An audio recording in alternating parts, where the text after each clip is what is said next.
여러분, 저 오늘 얼굴 분위기가 이제 평소에 여러분들이 알고 계셨던 제 메이크업 분위기랑 완전 사뭇 다르지 않나요? 오늘 약간 배우가라로다가 이제 배우 호소인 이런 느낌으로 이렇게 메이크업을 좀 하고 나타났는데요. 우리가 왜 드라마를 보다 보면은 저분이 아이돌 그룹 부분이셨다고? 하고 놀랄 정도로 이제 옛날에는 아이돌 활동을 하시다가 이제 배우로 완벽 변신을 해가지고 연기길을 걷고 계시는 그런 분들이 요즘 되게 많잖아요. 근데 또 제가 K-팝 걸그룹 고인물이다 보니까 거의 모든 그룹을 알기 때문에 이제 딱 봤을 때 못 알아볼 리가 없는데 진짜 이 분위기 하나로 그 사람이 그 사람이라고 하고 놀랄 정도로 달라지게 만드는 게 바로 이 화장의 힘이거든요. 그래서 오늘 영상은 뭔가 좀 블링블링하고 화려하고 이런 메이크업을 추구하시는 분들보다는 난 좀 추구미가 차분하고 자연스럽고 단아한 느낌을 원해 하시는 분들을 위한 영상을 준비했습니다. 그래서 오늘 영상에서 제가 다룰 분들은 이제 걸그룹 구구단 출신이셨던 조아람 배우님이랑 모모랜드 출신이셨던 연우님 이렇게 해가지고 제가 두 분 메이크업을 아주 샅샅이 뜯어봤거든요. 그래서 아이돌 상으로 메이크업 하실 때랑 배우상으로 바뀔 때 이제 아이돌 출신 배우들이 배우상으로 바꿀 때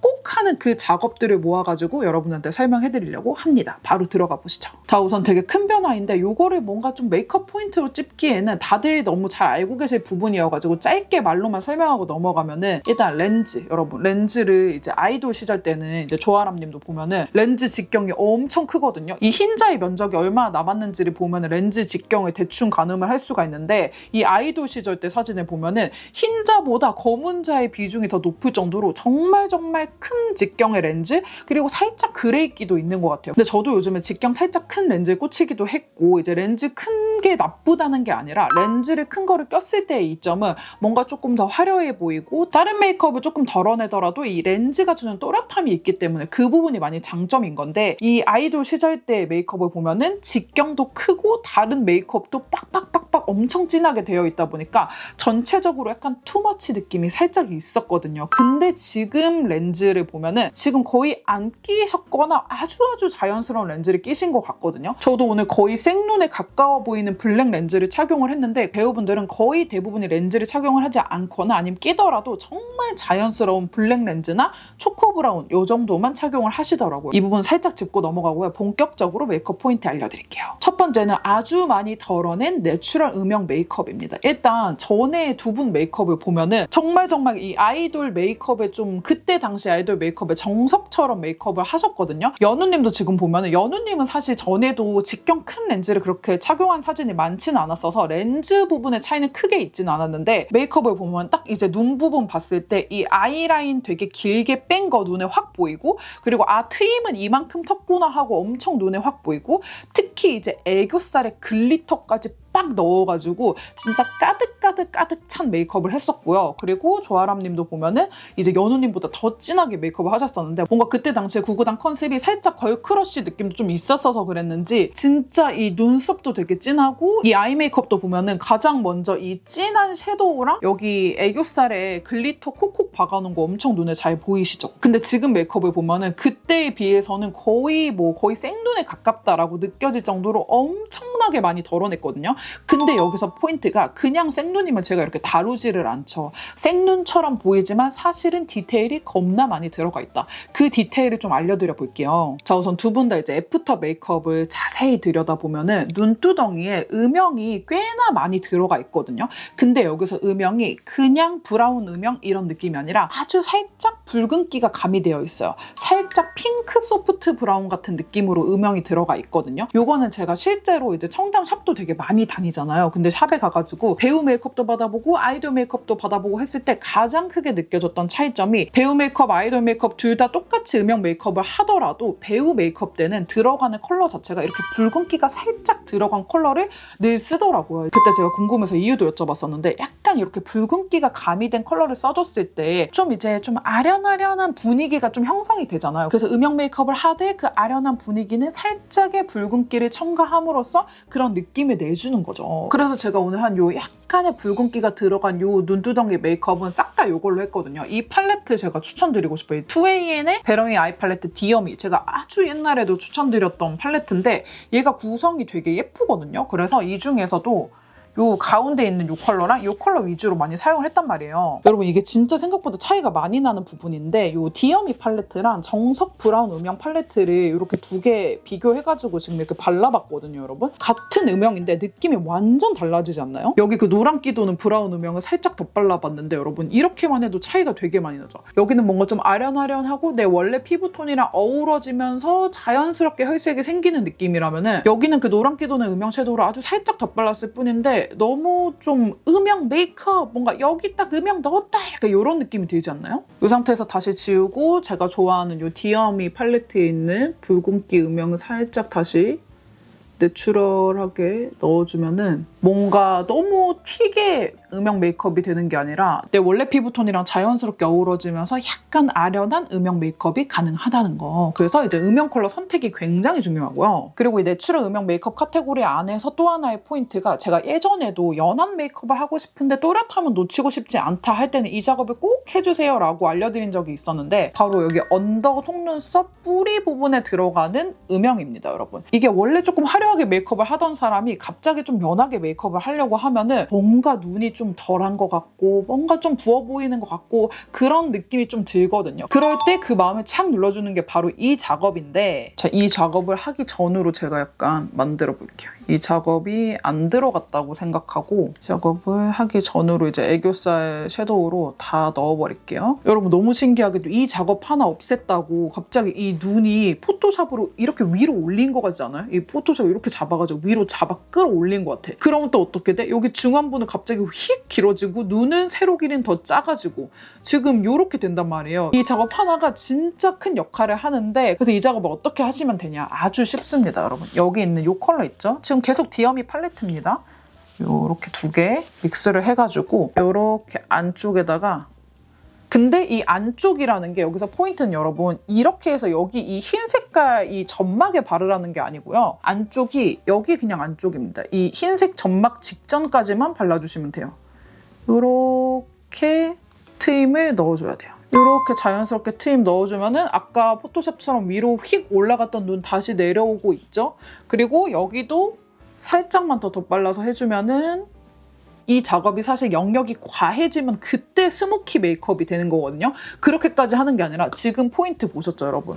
완전 얇게 싹 들어가는 거. 완전 얇게 싹만 들어가도 이렇게 분위기가 생긴단 말이에요, 여러분. 그래서 이 작업도 내추럴 음영 메이크업 할 때는 꼭 넣어주시면 좋다. 지금 연우님이랑 아람님 보면은 이렇게 자세히 보면은 여기 안쪽에 다 그 음영 다 들어가 있거든요. 뭔가 멀리서 보면 생눈처럼 보이지만 사실은 다 디테일이 들어가 있다는 거. 그래서 여러분들이 이 부분도 참고해 주시면 좋고 오늘은 사실 내추럴 음영 메이크업 카테고리 안에서 너무너무 많은 게 바뀌어가지고 또 하나의 포인트가 있는데 애교살. 이 애교살에 있었던 과한 글리터, 펄 이런 거 싹 다 빼고 이렇게 좀 뮤트 핑크 베이지 같은 느낌? 좀 진저스러운 그런 컬러로 바뀌었거든요. 이 부분은 제가 예전에 트와이스 사나 모모 메이크업 때도 알려드렸던 부분인데 이 애교살에 너무 많은 볼륨감과 너무 많은 펄감이 들어가면은 뭔가 화장이 확 화려해지는데 되게 과한 느낌이 많이 들거든요. 지금 이 메이크업에서 제가 글리터를 좀 듬뿍 얹어볼게요. 여러분 진짜 느낌이 너무 다르지 않아요? 지금 여러분들 실시간으로 다 보셨잖아요. 다른 메이크업 하나도 안 건드렸고 지금 글리터만 실시간으로 현장에서 덧발랐을 뿐인데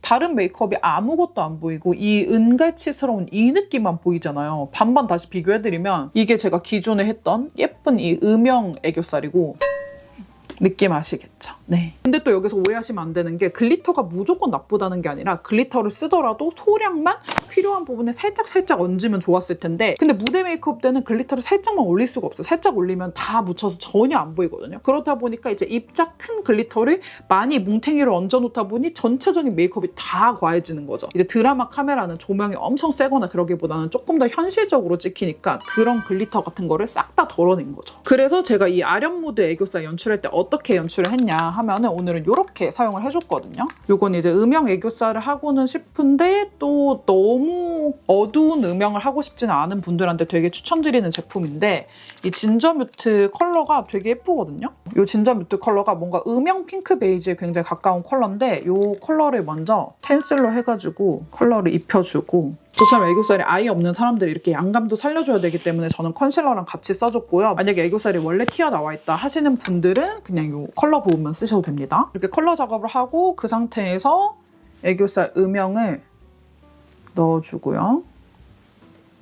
애교살 음영 작업을 살짝 이때는 조금 진하게 넣고 이 컬러 작업하면서 살짝 다시 이 음영을 누를 거거든요. 음영도 너무 진하면 안 돼가지고 이렇게 음영을 넣어주고 그 다음에 이 애교살 팔레트에서 이렇게 두 개를 믹스를 해가지고 여기 부분을 자연스럽게 여기도 같이 좀 살짝 덧발라줍니다. 바르는 김에 여기도 살짝 같이 덧발라줄게요. 이렇게까지 하고 나서도 뭔가 음영이 좀 진하다 싶으시면은 볼륨 파우더로 해가지고 음영을 살짝 자연스럽게 풀어줍니다. 풀어주면서 주변 정리까지 깔끔하게. 이렇게 해주면 눈두덩이에 붉은기 도는 내추럴 음영 메이크업부터 이 언더 뿌리에 이제 또렷함 살려주는 작업, 그리고 너무 어둡지 않고 자연스러운 음영 애교살까지 모두 완성됩니다. 너무 예쁘죠? 그래서 지금 이 첫 번째 파트만 제가 촬영 시간 기준 30분을 넘길 정도로 정말 중요한 내용이 많은데 이 첫 번째가 사실 제일 중요하니까 여러분 이 부분 꼭 신경을 써주시고요. 자, 그리고 두 번째 큰 변화는 얼굴에서 입자가 큰 하이라이터가 싹 다 빠졌습니다. 그러니까 줄여서 펄 아웃, 완전 펄 아웃인데 지금 조아람 님도 보면은 아까 말했던 그 애교살 글리터 펄도 그렇고 이 콧대도 그렇고 이마 하이라이터도 그렇고 예전에는 하이라이터도 뭔가 빡빡빡 들어간 느낌이 있었거든요. 근데 지금 애프터 얼굴 봐봐요, 여러분. 애프터 얼굴에 광채가 자연스럽게 도는 부분, 콧대나 이런 부분이 있지만 그게 뭔가 하이라이터로 뭔가 가루 하이라이터를 막 발라서 낸 광의 느낌은 전혀 안 나지 않나요? 그리고 연우님도 보면은 전에는 뭔가 콧대라든지 좀 하이라이터가 이곳저곳 들어가 있는 게 보이는데 이제 애프터 느낌 때 보면은 이 눈 앞머리에 아주 살짝 한 그 쉬머 샴페인 하이라이터 말고는 뭔가 이 파우더 타입 하이라이터 입자가 올라갔다 하는 부분은 거의 안 보이잖아요. 그러면 배우분들은 어떻게 광을 내냐 하면은 뭐 스틱 하이라이터를 쓰는 경우도 있고 엘리자베스 아덴에 있는 아주 꾸덕한 그런 크림이 있는데 그 크림을 살짝 베이스랑 섞어가지고 표현하는 방법도 있고 한데 솔직히 귀찮잖아요. 솔직히 귀찮으시니까 가장 쉽게 좀 따라 할 수 있는 방법, 그리고 가장 좀 접근성 있게 쓰기 괜찮은 게 요거 줌바의 정샘물의 글로시업 쿠션인데 딱 그렇게 광채를 내고는 싶은데 너무 가루 하이라이터 입자를 올리기는 싫어 할 때 쓰기 괜찮거든요. 그럼 지금 여기 광채 보이시죠? 이 아주 자연스러운 광채가 이 쿠션 광이거든요. 이 얼굴 전체에 바르는 쿠션이 아니라 이 제품명 그대로 글로시업 쿠션, 이제 내가 광채를 내고 싶은 부분에만 살짝씩 올리는 건데 여러분들이 뭔가 스틱 하이라이터를 다루기도 어렵고 뭐 진짜 샵처럼 엘리자베스 아덴 크림을 막 섞어가지고 바르기도 귀찮아 하시다면은 이런 쿠션, 이거 다이소에서 뭐 5,000원인가 그랬던 것 같아요. 그런 거 이제 사셔가지고 저는 지금 일부러 콧대 하이라이터는 하지 않은 상태거든요. 이 콧대에다가 살짝 이 두 분도 아주 살짝의 광채는 남아있기 때문에 이 정도? 뭔가 이렇게 물찬 느낌으로 자연스럽게 표현이 되거든요. 이마에도 살짝 발라볼게요. 이마에도 지금 살짝 발랐더니 진짜 자연스럽게 광채가 올라왔죠? 근데 여기서 틈새 좀 사용 꿀팁 알려드리면 여기에 원래 지금 제가 버렸는데 되게 얇은 쿠션 퍼프가 들어가 있거든요. 근데 그 쿠션 퍼프가 사실 막 이거에 궁합이 많이 좋은 느낌이 아니에요. 왜냐면은 뭔가 이렇게 퍽 발리는 느낌이 있단 말이에요. 이렇게 좀 퐁신퐁신 이런 게 아니라 되게 얇았던 퍼프여가지고. 근데 저는 그거를 아예 빼버리고 그냥 이거를 쓰는데 이거는 이제 제가 오프라에서 뭐 하이라이터 오면서 같이 받았던 그건데 따로도 구매 가능하거든요. 꼭 오프라 거를 쓰실 필요 없이 그냥 손가락 퍼프인데 통통한 손가락 퍼프 이런 거 제가 쇼핑 태그 찾아가지고 넣어놓을게요. 그런 걸 사시면 되는데 왜 이 퍼프를 쓰는 게 더 좋냐면은 여기 들어가지는 않지만 여기 통통 퍼프를 쓰면은 이게 발색이 좀 이렇게 부드럽게 예쁘게 잘 되거든요. 이렇게 납작한 걸로 하면 냅다 해서 딱 찍어버리는 느낌이라면 얘는 약간 퍼프에 흡수되는 것도 살짝 있으면서 양 조절이 자연스럽게 돼가지고 이거 만약 쓰실 분들은 이거 아마 다이소에서도 비슷한 거 팔 것 같은데 어쨌든 이렇게 약간 통통한 손가락 퍼프를 같이 쓰셔가지고 통통통통통 발라주면은 양 조절도 훨씬 쉽고 이 광채 조절도 훨씬 쉬우실 것이다. 그래서 이렇게 팁을 좀 같이 알려드리고요. 네, 그리고 세 번째는 너무 큰 면적의 변화라서 다루지 않을 수가 없었는데요. 바로 립이랑 블러셔 변화인데 이게 컬러 변화는 제가 다른 영상에서도 많이 말씀을 드렸잖아요. 근데 위치가 굉장히 많이 바뀝니다. 컬러는 기본이고 위치까지 바뀌는데 일단 컬러는 어떻게 바뀌냐 하면은 연우님은 예전에는 완전히 코랄 피치 립 블러셔, 그리고 아람님은 또 완전 반대로 쿨톤 파워 핑크 같은 느낌으로 립이랑 블러셔랑 다 하셨었는데 지금 애프터를 보면은 굉장히 자연스럽고 약간 베이지가 가미된 컬러들로 두 분 다 바뀌었잖아요. 그래서 제가 그렇게 연출하면서 오늘 쓴 블러셔는 요 뮤트 베이지로 해가지고 밑에 젤리 타입 먼저 발라가지고 영역 잘 잡아주고 그 다음 파우더 타입 두 개 다 섞어가지고 그 위에다가 덧발라줬고요. 그리고 립은 되게 자연스럽게 발색되면서 예쁜 요 유리아주 컬러 립밤 제가 얼마 전에 라이브 했던 거 너무 잘 쓰고 있어가지고 이 코랄 소르베 발랐거든요. 이 코랄 소르베가 완전 코랄코랄한 그런 느낌이 아니라 코랄인데 립밤이다 보니까 발색이 조금 자연스러우면서 이제 혈색을 예쁘게 올려주는 느낌이 있어서 오늘 이 조합으로 발랐는데 여기서 중요한 건 뭐다? 블러셔 위치다. 이게 아이돌 시절 때는 블러셔를 뭔가 빵 바르는 게 있거든요. 저도 솔직히 제 원래 추구미는 거기에 조금 더 가까워요. 저는 블러셔를 빡 하는 걸 좋아해가지고. 근데 오늘은 과감히 덜어냈더니 뭔가 분위기가 생겼잖아요. 이게 배우 메이크업의 포인트가 전반적으로 봤을 때 어느 한 부분이 많이 보이면 그거는 실패거든요. 모든 메이크업이 다 연결이 돼야 돼요. 이 눈두덩이부터 이 트임, 애교살 라인 느낌이 연결이 돼야 되고 이 블러셔랑 얼굴 외곽 라인이랑 좀 자연스럽게 연결이 돼야 되고 이렇게 모든 게 좀 조화로워야 되는 게 배우 메이크업의 포인트거든요. 근데 여기서 만약에 블러셔를 이 지점에다가 빵 발랐다. 그러면 이 쉐딩이랑 연결짓기가 굉장히 어렵잖아요. 여기 블러셔 존, 여기 쉐딩 존 보통 이렇게 되는데 이제 조화롭게 바르려면 연결이 돼야 된단 말이죠. 그래서 블러셔 위치가 요 느낌에서 요 느낌으로 살짝 바뀝니다. 요 느낌. 근데 이게 또 얼굴이 너무 페어 보일 정도로 너무 아래로 내려오는 것까지는 아니지만 기존 블러셔 위치보다는 살짝 내려오면서 이렇게 조금 바뀌는 거죠. 이것도 한번 같은 컬러여도 블러셔 위치에 따라서 어떻게 차이가 나는지 한번 보여드리면은 자, 지금 같은 블러셔예요. 근데 지금 제가 원래 발랐던 이렇게 약간 사선으로 원래 라인보다 조금 내려오면서 이렇게 쉐딩이랑 이어지는 이런 느낌으로 발랐을 때는 분위기가 생기고 같은 제품이어도 쉐딩이랑 연결이 짓지 않고 약간 위치가 위쪽, 눈 밑에 쪽으로 올라가면은 살짝 제 원래 메이크업에 가까운 느낌, 조금 인플루언서 느낌 이런 느낌이 나죠? 그래서 뭐가 정답이다 이게 아니라 바로 전에 제가 올렸던 그 차정원 강민경 메이크업에서 동안 메이크업 할 때는 이 존으로 바르라고 말씀을 드렸잖아요, 여러분. 이 안에다가 이렇게 딱 바르셔야 된다고. 이렇게 하면은 동안 느낌이 나고 좀 사랑스러운 느낌이 나고 그럴 수 있고 내가 반대로 추구미가 조금 차분하고 이런 느낌이다 하시면은 이렇게 바르시면 되는 겁니다. 그래서 같은 블러셔 컬러여도 이 위치를 어떻게 선정하냐에 따라 이렇게나 큰 차이가 있기 때문에 이 부분도 알아주시면 너무 좋습니다. 네. 그래서 오늘 이렇게 해가지고 제가 3가지 포인트, 사실은 첫 번째 포인트가 너무 길어서 약간 체감상 5가지 포인트 알려드린 그런 느낌인데 어쨌든 이렇게 찝어봤고 여러분 저처럼 이제 추구미가 원래는 약간 아이돌이신 분들도 가끔은 이렇게 차분하고 싶을 때 있잖아요. 차분하고 싶을 때는 이런 메이크업 따라해보시면 좋을 것 같다. 네, 오늘 영상도 많이 유익했다면 좋아요, 구독, 댓글 많이 달아주시고요. 네, 주변에 홍보도 많이 해주세요 여러분. 네, 그럼 저희는 다음 영상에서 만나요. 안녕!